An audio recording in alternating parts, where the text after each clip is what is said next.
高地は敦賀です。間もなく接岸です。朝の船内散歩を楽しんだら朝食へ向かいます。スタッフの方はみんな陽気で楽しいです。この日の予定を確認しながら朝食を食べ、早速観光に向かいたいと思います。敦賀は福井県南西部に位置する日本海に面した港町で、2024年に北陸新幹線が延伸し、東京から直通でアクセスできるようになりました。こちらの港ではなんと市内周遊の無料シャトルバスが用意されていました。これはとてもありがたいです。駅前の通りに到着。アーケード沿いに敦賀港開港100周年を記念して作られた漫画家松本零士さんの作品のモニュメントがありました。さて、私たちはこれからレンタカーで出かけようと思います。敦賀駅から車で約40分。やってきたのは三方五湖です。ここからリフトやケーブルカーを使って山頂へ向かいます。リフトが楽しいです。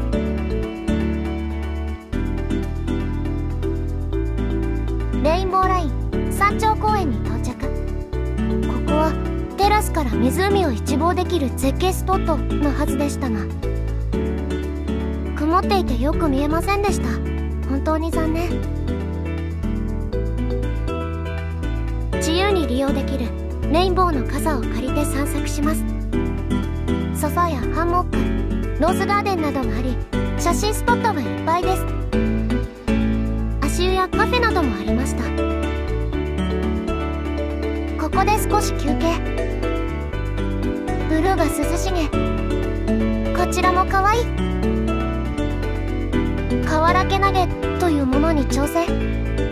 このお皿に願い事を書いて湖に向かって投げると願いが叶うそうです。てい。再びリフトに乗って下に降ります。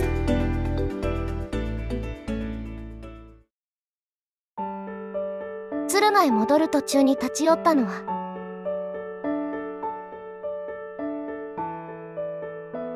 若狭三方縄文博物館です。エントランスを降りてすぐの縄文ホール。まるで地下神殿のような雰囲気です。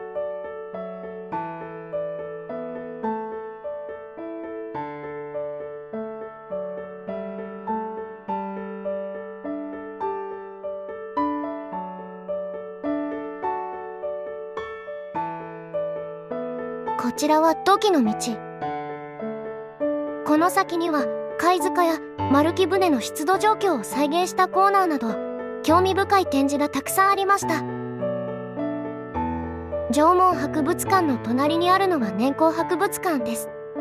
年縞とは縞模様になった泥の地層のことで、三方五湖の一つである水月湖の湖底から採取された年縞をテーマにした世界初の博物館です。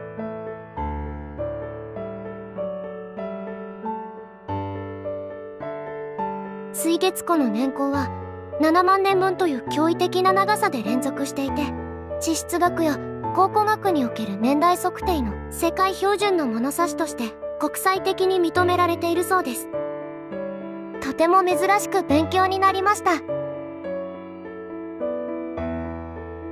昼食をとるために立ち寄ったのが道の駅若狭美浜浜日和。2階にある飯屋浜火さん。地元の魚や地酒、和定食のお店です。福井県名物の焼きサバが美味しかったです。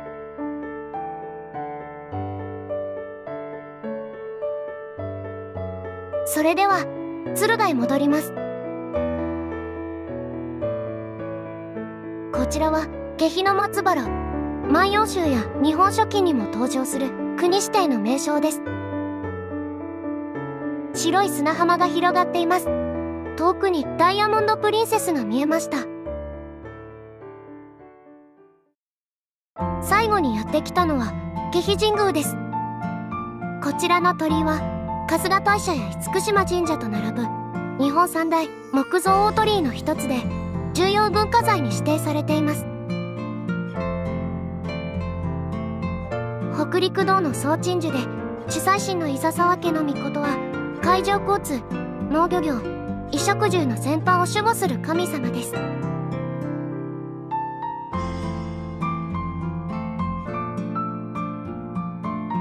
それではそろそろ船に戻ります。レンタカーを返却して少しお見やりを見てからシャトルバスに乗り込みます。敦賀は船の気候に合わせてマルシェやさまざまなイベントを開催したりバスを用意してくれたりとおもてなしがとても温かく嬉しかったです。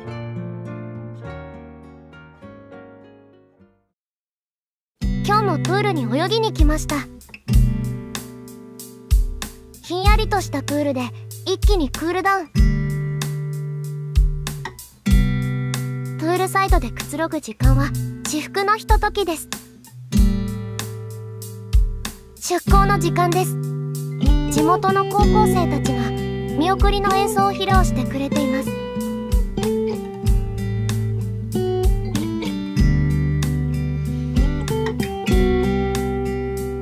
今夜は少し早めの夕食でダイニングはパシフィックムーンです。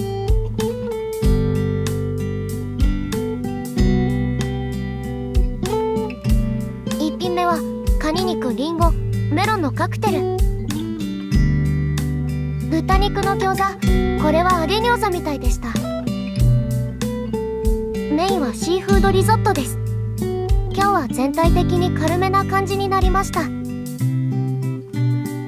デザートはフローティングアイランド in バニラソース。これは名前が可愛いなと思って選んだのですが、ものすごく甘いメレンゲでした。ちょっと失敗。こんな日もありますね。ごちそうさまでした。今日は9時15分からのジャグラーショーを鑑賞。歌やダンスとはまた違って面白かったです。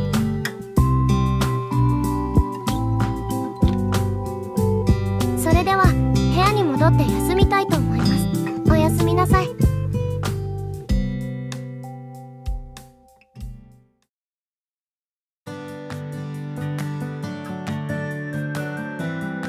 日程も折り返し6日目の寄港地は境港です。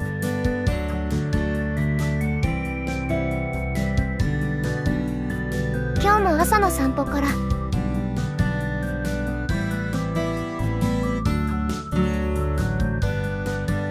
船内にプールは4カ所ありますが、日差しが強すぎて今のところ屋根のあるプールしか行けません。今日も良い天気です。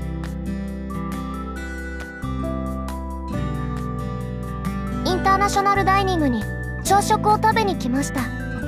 オープン時間は7時から9時の2時間です。左ページは和食セットと飲み物。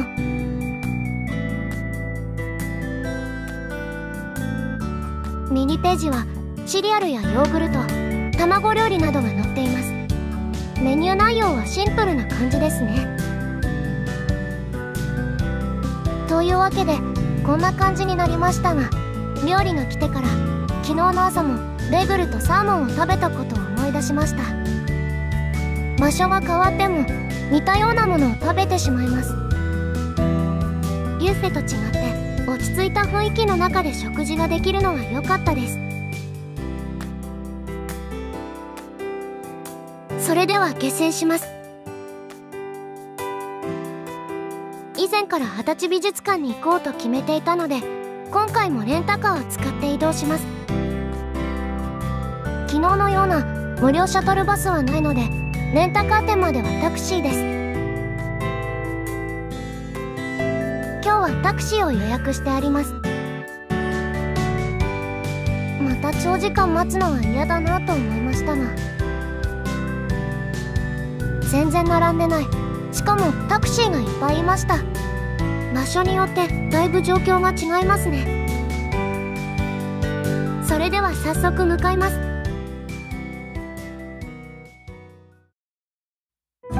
米子空港近くのレンタカー店から約40分、足立美術館に到着しました。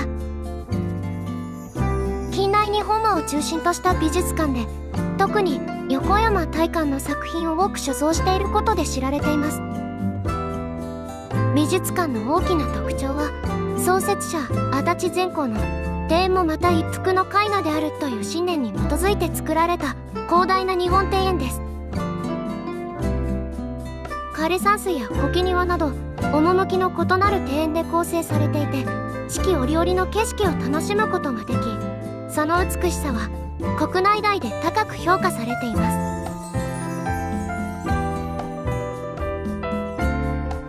手入れが行き届いた美しい美術館でした。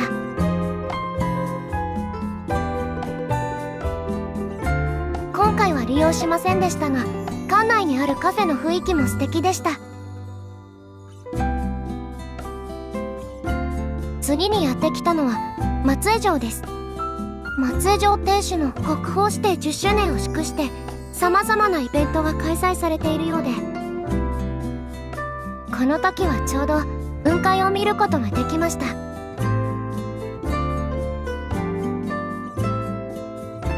こちらでお昼にしたいと思います。松江城の入り口近くにあるそばと甘味のお店、千鳥茶屋さんです。注文したのは出雲そばです。そばの実を殻ごと引くため、色が黒っぽいのが特徴で、割りごという朱色の丸い器でネギや海苔、大根おろしなどの薬味と一緒にそばつゆを直接かけていただきます。レジ金時かき氷も美味しかったです。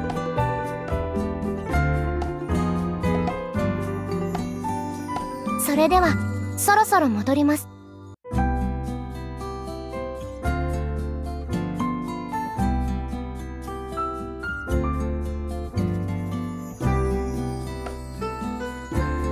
最後にちょっとだけ寄り道しました。駅から水木しげる記念館までの約800メートルに妖怪の銅像が並ぶ水木しげるロードです。妖怪がいっぱいいました。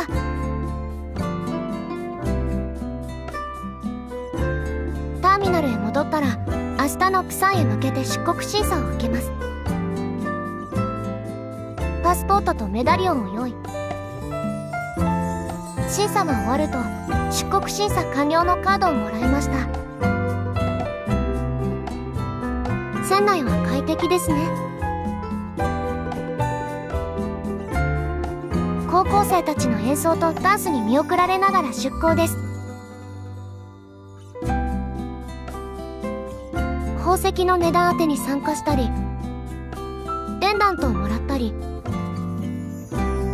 クルーナーズバーでカクテルを楽しんだ後はプリンセスシアターへ向かい、いつもよりスタート時間が早い6時30分からのピアノショーを鑑賞しました。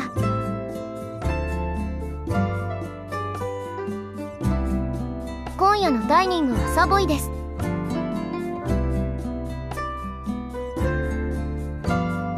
他のダイニングより落ち着いた雰囲気の内装。まず最初はプリンセスシュリントカクテル。こちらはタイコロー版ル・クランシェフ、濃厚なビスクが入ったパイです。メインはなぜかパスタが食べたくてフェットチーネアルフレッドにしました。でもですね、隣のビーフウェリントンを見たらやっぱりこっちだったかななんて、メニュー選びが悩ましい毎日です。そして最後はシーソルトキャラメルポットクレーム。昨日に続き激甘デザートでした。ここで少し飲み物の話。食事の席に着くと飲み物を何にするか聞かれます。最初メニューなしで聞かれたので、メニューを見せてと言ったら日本語版がないと言われました。ノンアルコールのページがこちらで、私はフルーティーブレンドの4種類を夕食に限らずいろんな場所で気分に合わせて頼んでいました。シャイン大切り、キーウエストクーラー、ストロベリーオンファイア、ゼロモヒート、あとはフルーツジュースやアイスティーなど炭酸飲料の缶はドリンクパッケージ対象外なのでお気をつけください。食後の飲み物はコーヒーや紅茶は無料ですが、メニューにあるものは有料でした。私はカフェラテを頼むことが多かったです。それでは明日に備えて今日はもう休みたいと思います。おやすみなさい。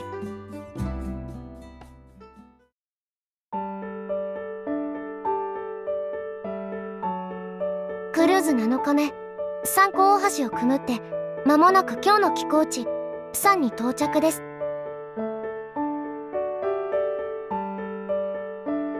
船に乗ることになって初めて知りましたが、外国の船が日本でクルーズをする場合、必ず海外の港に寄港することが決められていて、韓国や台湾に立ち寄るのはそのルールのためだそう。私はプサンは初めてなので楽しみです。今日も朝の散歩をしてから朝食に向かいます。ラジオ体操が流れていますが、人がいないですね。いつものアイススタンドは朝はジューススタンドとしてオープンしています。こちらでミックスジュースを注文しました。朝食を食べたら早速下船して観光に向かいたいと思います。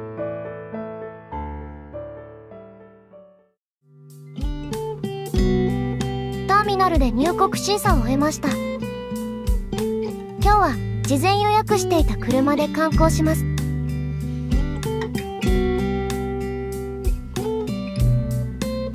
ドライバーはキムさん。車1台を5時間貸し切り、行き先は自由に決められて、日本語を話せるキムさんはガイドもしてくれました。相談して行き先を決め、まず向かったのは海東龍宮寺ヘドンヨン宮舎です。少し遠くてなかなか行きにくい場所です。駐車場からお寺までの道にはお店が並んでいて楽しいです。十二支像があり、みんな自分の干支の像と写真を撮っていました。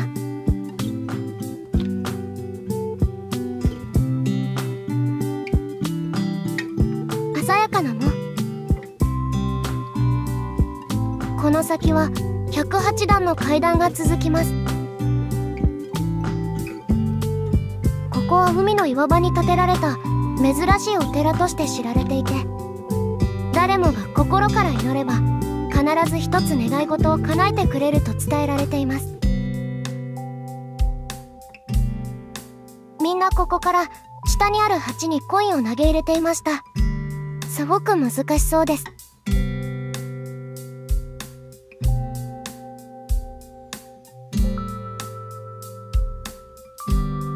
黄金の豚は福の象徴、金運のご利益があるそうです。迫力があります。こちらは本堂テウン城。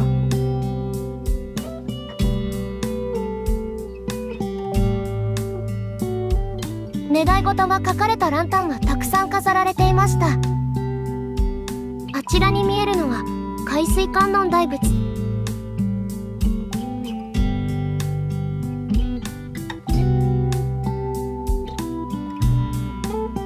海を背景に美しい景観のお寺でした。さて次はキムさんおすすめのお昼ご飯を食べに行きます。ヨンムンサから車で5分ほど、海女さんで有名な港町ヨンファリの海鮮のお店です。ここは新鮮なアワビガユが有名とのことで早速注文しました。大きな釜がドーンとテーブルに置かれてびっくり。人数分より明らかに多い量のアワビガユが来ました。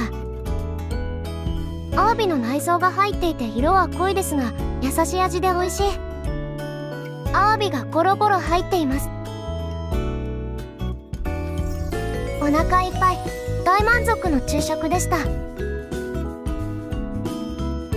それでは港方面に戻ります。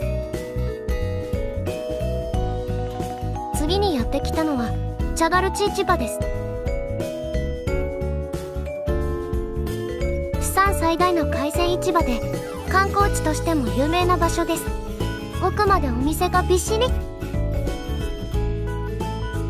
1階で買った魚介類を2階で調理してもらって食べることができるそうです。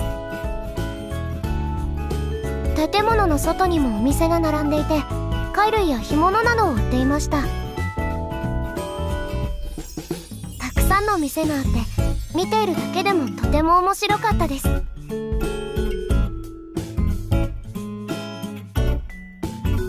国際市場にやってきました。服やカバンなどの店がびっしりと通りに並んでいます。広くて迷子になりそう。しばらく歩いてビット広場にやってきました。映画祭のメイン広場だった場所で有名な監督や俳優の手形が路面に埋め込まれています。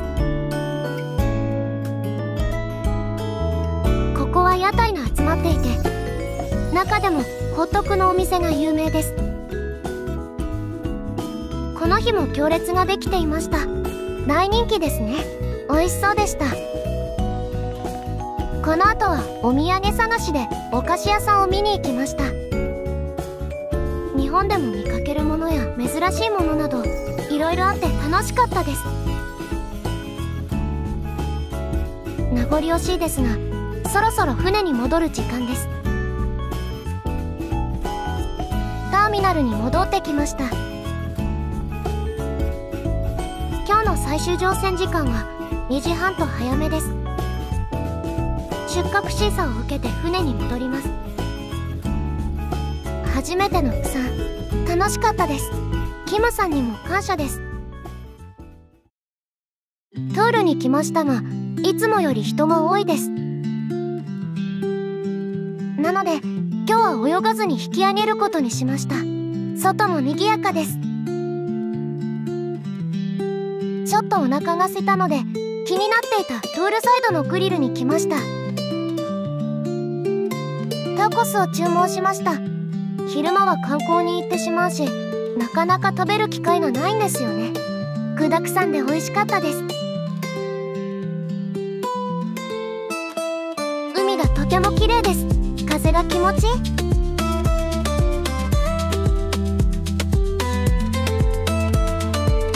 のんびり過ごした後はプリンセスシアターでショーを見て夕食へ。普段のドレスコードはスマートカジュアルですが、今夜はおしゃれな服装となっていました。まず前菜にプロシュート&メロン。こちらはピーチとベリーニカクテルの冷製スープ。メインはカサゴのグリル、ナスのカポナータです。デザートはティラミスにしました。美味しかったです。クルーズも残すところあと3日。あっという間ですね。それではそろそろ休みます。おやすみなさい。